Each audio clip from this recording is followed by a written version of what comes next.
আজকে সেই মামুনুল হককে জেলখানায় বন্দি রাখার কারণে, সেই হকের উপর থাকার কারণে, সেই সবর ধরার কারণে আল্লাহ পাক তাকে এমন সম্মান বাড়িয়ে দিয়েছেন। এখন যদি তার নাম শুনে হাজারো কোটি মানুষ অপেক্ষা করে, কথা বলেন ঠিক কিনা? আজকে আমরা জানিয়ে দিতে চাই, ইসলাম কারোর জন্য নামে না, ইসলাম কারোর জন্য বসে না। আরে ইসলাম তো ছিল রসুলের যুগে, ইসলাম ছিল, মুসলমান কম ছিল। আরে ওই জমানার মধ্যে তো আজকে মুসলমান অনেক বেশি। রসুল চলে গেল, ইসলাম চলে যায় নাই। সাহাবাই কেরাম চলে গেল, ইসলাম চলে যায় নাই। তাবিন চলে গেল, ইসলাম চলে যায় নাই। তবে তাবিন চলে গেল, ইসলাম চলে যায় নাই। আরে সিলেটের জমিনে শাহজালাল মুজাররদ ইয়ামিনী চলে গেল, ইসলাম চলে যায় নাই। শাহফরান মুজাররদ ইয়ামিনী চলে গেল, ইসলাম চলে যায় নাই। শাহ আমানত চলে গেল, ইসলাম চলে যায় নাই। আল্লামা বাবুনগরী চলে গেল, ইসলাম চলে যায় নাই। আল্লামা আহমদ শফি রহমাতুল্লাহ আলাইহি চলে গেল, ইসলাম চলে যায় নাই। তাবাজ্জুল হক হবিগঞ্জি চলে গেল, ইসলাম চলে যায় নাই। জুবাইর আহমদ আনসারী রহমাতুল্লাহ আলাইহি চলে গেল, ইসলাম চলে যায় নাই। ইসলাম ছিল, ইসলাম আছে, ইসলাম থাকবে, কথা বলেন ঠিক কিনা? আমরা আরো পরিষ্কার ভাষায় জানিয়ে দিতে চাই, আমার রসুলকে যখন গালি দিবে, কোন পরাশক্তি গালি দিয়েছে আমি সেটা দেখবো না। আমার রসুলের আঘাতে যখন কেউ আঘাত করার চেষ্টা করবে, আমার আল্লাহর বিরুদ্ধে যদি কেউ কোনো কথা বলবে, কথাটা কোথায় থেকে হয়েছে আমরা সেটা দেখার চেষ্টা করব না। কোন পরাশক্তি আমার রসুলকে গালি দিয়েছে সেটা দেখার চেষ্টা করব না। কোন নাস্তিক আমার রসুলের সুন্নতের বিরুদ্ধে কথা বলেছে আমি সেটা দেখার চেষ্টা করব না। আজকে জানিয়ে দিতে চাই, আমার সামনে যদি আমার মাকে গালি দেওয়া হয় সহ্য করে নেওয়া যায় না, তবে সহ্য করার চেষ্টা করব। আজকে যদি আমার সামনে আমার বাবাকে গালি দেওয়া হয় সহ্য করে নেওয়া যায় না, তবে সহ্য করার চেষ্টা করব। আজকে যদি আমার সামনে আমার উস্তাদকে গালি দেওয়া হয় সহ্য করে নেওয়া যায় না, তবে সহ্য করার চেষ্টা করব। আজকে যদি আমার সামনে আমার ভাই বোনদের গালি দেওয়া হয় সহ্য করে নেওয়া যায় না, তবে সহ্য করার চেষ্টা করব। ভালো করে মনে রাখতে হবে, কোন নাস্তিক, কোন মুরতাদ যদি আমার রসুলের বিরুদ্ধে কথা বলে, কোরআনের বিরুদ্ধে কথা বলে, আল্লাহকে নিয়ে কোনো কুরুক্তি করে, সে যেই দলের হোক না কেন, যেই পা দিয়ে গিয়ে যাবে তার সেই পা ভেঙে দেওয়া হবে। যেই হাত দিয়ে চেষ্টা করবে তার সেই হাত ভেঙে দেওয়া হবে। যেই জবান দ্বারা আমার রসুলকে গালি দিবে সেই জিহ্বা টেনে ছিঁড়ে ফেলা হবে ইনশাআল্লাহ, কথা বলেন ঠিক কিনা? আমরা আরো জানিয়ে দিতে চাই, কোন একটা মানুষ জঙ্গলে ঢোকার আগে তার একবার হলেও ভাবা উচিত যে হতে পারে জঙ্গলের বাঘগুলো ঘুমন্ত, কিন্তু বাঘের বাচ্চাগুলো এখনো ঘুমায় নাই, কথা বলেন ঠিক কিনা? আজ নাস্তিক মুরতাদ খবর পাই নাই যে সিলেটের জমিনে শাহজালাল মুজাররদ ইয়ামিনী ঘুমন্ত, কিন্তু এই সিলেটের জমিনে রশিদুর রহমান বরনবী এখনো ঘুমাই নাই। আজকে সিলেটের জমিনে লুৎফুর রহমান শাইখে বরনবী ঘুমন্ত, কিন্তু এই সিলেটের জমিনে এখন আলেম উলামা বেঁচে রয়েছে। আলো বারো করে জানিয়ে দিতে চাই, আহমদ শফি রহমাতুল্লাহ আলাইহি চলে গেল, কিন্তু তার উত্তরসূরিরা বেঁচে রয়েছে। বাবুনগরী রহমাতুল্লাহ আলাইহি চলে গেল, তার উত্তরসূরিরা বেঁচে রয়েছে। হক ছিল, হক আছে, হক থাকবে, কথা বলেন ঠিক কিনা? আমরা পরিষ্কার ভাষায় জানিয়ে দিতে চাই, ইসলামের উপর বিরুদ্ধে কথা বলবা, আল্লাহ নিয়ে কথা বলবা, আমার রসুল নিয়ে কথা বলবা, কথা বলতেই থাকবা, কিছুই আমরা বলবো না। এটা মুসলমানের কাণ্ড হতে পারে না, কথা বলেন ঠিক কিনা?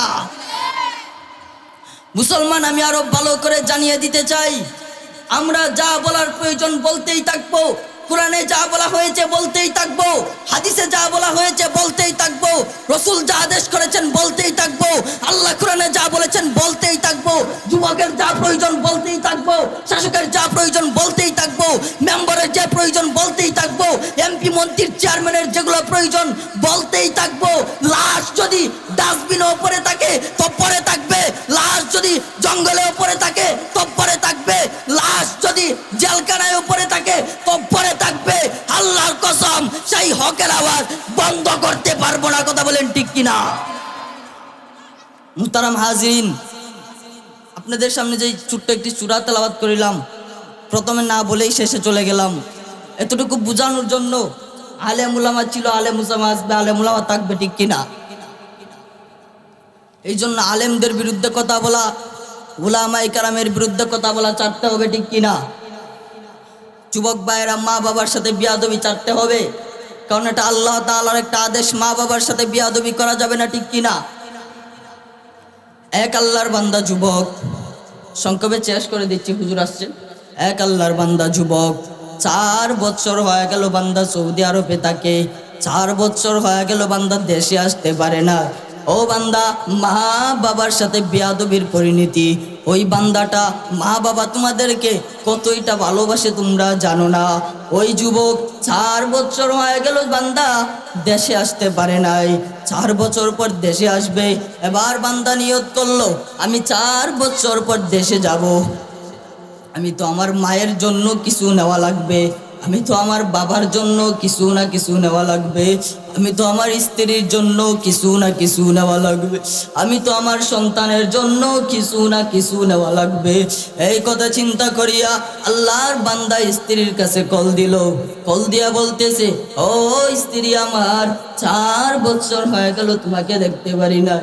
ও স্ত্রী আমার, আমি সামনের মাসে বাড়িতে আসবো, বলো না বেবি তোমার জন্য কি আনতে হবে। স্ত্রী ডাক দিয়া বলতেছে, আমি হোয়াটসঅ্যাপের মধ্যে তোমাকে বিশাল একটা লিস্ট দিয়া দিব, আমি যা লিস্ট দিয়া দিব তুমি এগুলো আনতেই হবে। কারণ বাংলাদেশে ওইটা ভালো না, সৌদি আরবে ওইটা বড় ভালো, বাংলাদেশের মধ্যে ওইটা ভালো না, সৌদি আরবে ওইটা ভালো, তুমি আমার জন্য এটা আনতেই হবে। এবার স্ত্রীকে বলল, স্ত্রী কোনটা মার্শালের হাতে দাও, কোনটা সন্তানের হাতে দেওয়া মাত্র সন্তানকে জিজ্ঞেস করলো, বাবা সামনের মাসে বাড়িতে আসবো, বলো না বাবা তোমার জন্য কি আনতে হবে। ছেলেটা ডাক দিয়া বলে, বাবা বন্ধু বান্ধবরা ফোন দিয়া অনেক গেম খেলে আমাকে তারা দেয় না, বাবা তুমি আমার জন্য একটা ফোন আনবা, তারপর অন্য কিছু কিনবা। এবার ছেলেকে বললো, রে ছেলে ফোনটা তোমার দাদার হাতে দাও।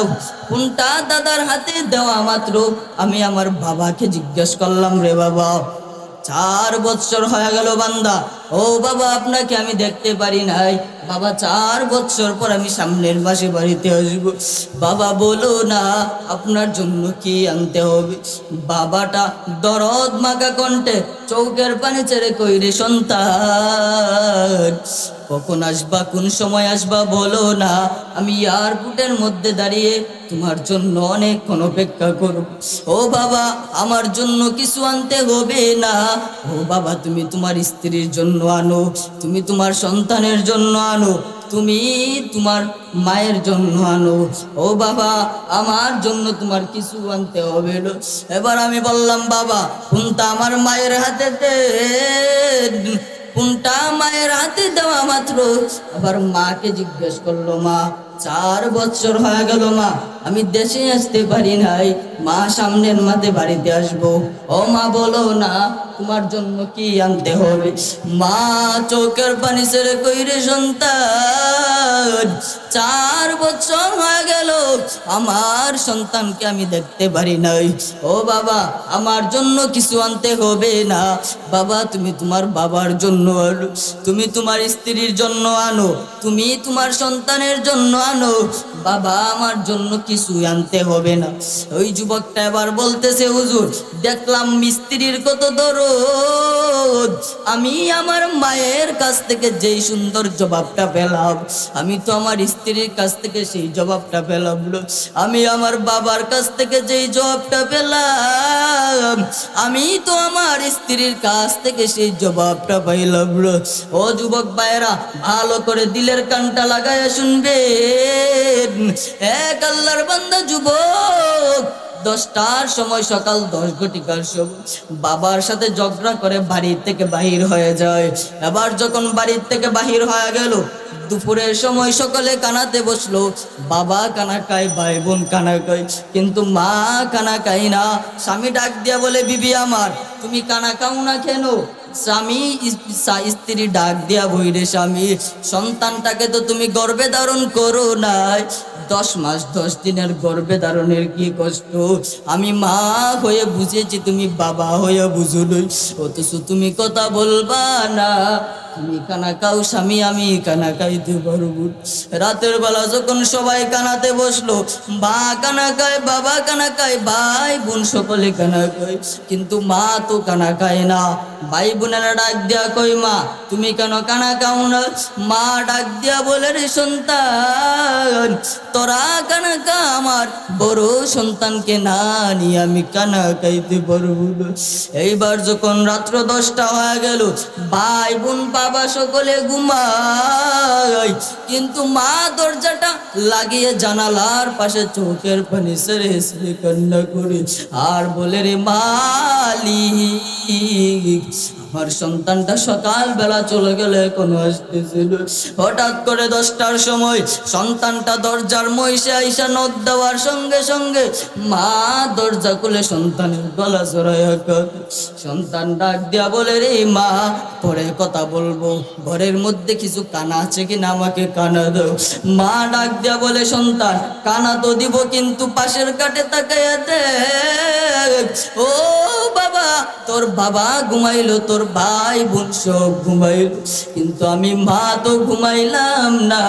আবার সন্তান বলতেছে, রে মা, সারাদিন হয়ে গেল, পেটের ক্ষুধার যন্ত্রণা মা, পেটের মধ্যে আমি কিছুই দিতে পারি না, ও মা, আমাকে তুমি কিছু কানা দাও। মা ডাক দিয়া কই, রে সন্তান, আমি মায়ের পেটের মধ্যে হাত দিয়ে দেখ, সারাদিন চলে গেল, আমি মায়ের সারাদিনের মধ্যে একটা নুমকা ভাতও পেটের মধ্যে দিতে পারি নাই। ও যুবক ভাইয়েরা, আপনি আমি মায়ের গর্ভের মধ্যে থাকাকালীন মায়ের পেটের মধ্যে যখন লাত মেরে দিতাম, মা কানা খাইতে পারতো না। মা সকালবেলা কানার প্লেটে বসলো, কিন্তু মা পেটের ক্ষুধা কানা খাইতে পারিল। দুপুরবেলা কানাতে বসলো, মা দুপুরবেলাও কানা খাই নাই, বড় চিন্তা। রাত্রে যখন কানার মধ্যে বসলো, এবার মা কানার মধ্যে বসি, একদিক দিয়ে পেটের ক্ষুধার যন্ত্রণা বড় ব্যথা, অপর দিক দিয়ে যখন মা কানার প্লেটটা সামনে নিল খাবার জন্য, হঠাৎ করে আপনি আমি মায়ের পেটের মধ্যে ধাম ধাম করে যখন লাথি মেরে দিলাম, মা কানার প্লেটটা সামনে দিয়ে আর কানা খাইল। মা বারিন্দার মধ্যে যাইয়া চেয়ারের মধ্যে বসে দাঁড়িয়ে মা গুনগুন করে কাঁদে।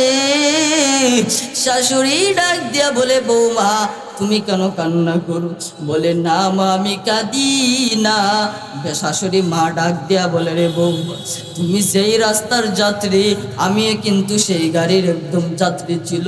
তুমি যার স্ত্রী হয়ে আমার ঘরের মধ্যে আসলা, ও মা, আমি যখন কানার মধ্যে বসতাম, সন্তান আর পেটের ক্ষুধার যন্ত্রণা আমি মার খাইতে পারি না। এই জন্য যুবক ভাইয়েরা, মাকে আর কষ্ট দিব না, বাবাকে আর কষ্ট দিব না। আমরা এখানে যারাই আছি সকলে হাত তুলে উঁচু করে বলি, আয় আল্লাহ, আর কোনোদিন মা বাবাকে কষ্ট দিব না, বাবাকে কষ্ট দিব না, মাকে কষ্ট দিব না। আল্লাহ পাক যেন সবাইকে কবুল করে নেন।